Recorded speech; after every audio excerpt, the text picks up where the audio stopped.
Storm Center coverage here on the Weather Network continues. Our biggest story is the latest rainstorm to impact the West Coast. Here's a look at Abbotsford, British Columbia over the weekend, and we've got a lot of flooding. There are some highway closures. There are lots of rivers that bear watching. There are flood watches, flood warnings, and then widespread high stream advisories. Flood warnings, obviously the most concerning, are on the Sumas and Chilliwack rivers, but a lot of the lower Fraser River tributaries under flood watches, so give them a wide berth. And if roads are closed, whether because of avalanche danger or because of flooding, because the avalanche danger is high, you want to make sure you do not ignore those signs. All courtesy of the latest Pineapple Express, which is the most notorious of all the atmospheric rivers. Bad timing. Now the rain, the heaviest rain, tapers off this evening as it moves stateside, but then there's going to be more rain coming in Tuesday evening into Wednesday before that tapers off, and potentially another blast of rain coming in by the end of the week, although that may be targeting the U.S. But the classic Pineapple Express bringing those freezing levels way up above the tops of a lot of these mountains,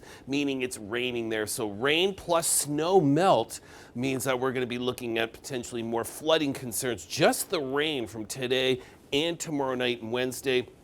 Could see another 50 to 100 plus millimeters of rain around Metro Vancouver. Higher elevations, perhaps 200 millimeters. And through that Fraser Valley, 100 plus millimeters of rain. This is the last thing really you need. But in the wake of today's storm, the temperatures will cool and some of the rain will change to snow in the higher elevations. So hopefully we'll get some snow in the North Shore Mountains, because we certainly need that. All right, active weather. So from Storm Center on the west coast with the rainstorm to the snowstorm on the east coast. Look at Inverness, Nova Scotia, and Cape Breton. Oh, my goodness, that looks nasty. A lot of school closures in parts of Nova Scotia, PEI, and Newfoundland. This is a strengthening storm system that will exceed the weather bomb criteria of 24 millibar drop within 24 hours. This one will drop 47 millibars. What does that mean? That means this is a little storm that becomes a big storm in a hurry, and wind is going to be a big component of this. So snow on the ground,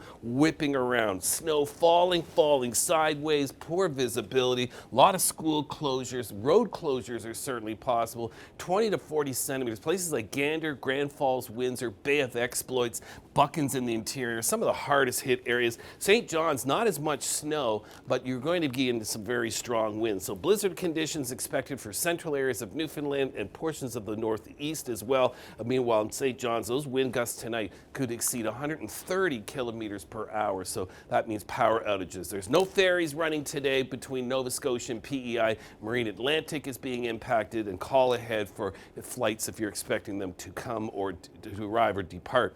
Into Ontario, we've got sub-zero values, so it's a chilly day in southern Ontario with widespread light snow, traced to 2 centimeters. Cold across Quebec, -8 in Montreal, Quebec City, -10 in Sherbrooke. But as we take a look at Toronto's 7-day forecast, I think you're going to like the looks of this. Getting even above the freezing mark for a couple of days, Wednesday and Thursday. 6 degrees is going to feel balmy, and there's going to be some rain, so some snow melt there. But on the backside of that, a little cooler air. In Montreal, when was the last time you had 3 days in a row above the freezing mark? Into the prairies now. It's cold in Manitoba, but above seasonal in Saskatchewan, and warm and windy in southern Alberta, while northern Alberta dealing with some snow and some freezing rain as well. Now, Clipper number 1 brings a bit of snow. Clipper number 2, this is more so Wednesday and into Thursday, mimicking right along that Yellowhead Highway, 10 to 20 plus centimeters of snow. So Edmonton, Saskatoon towards the Interlake region, heavy snow headed your way this week. And look at the temperature dropping. Regina and Winnipeg going to see -2, -3 go to -20.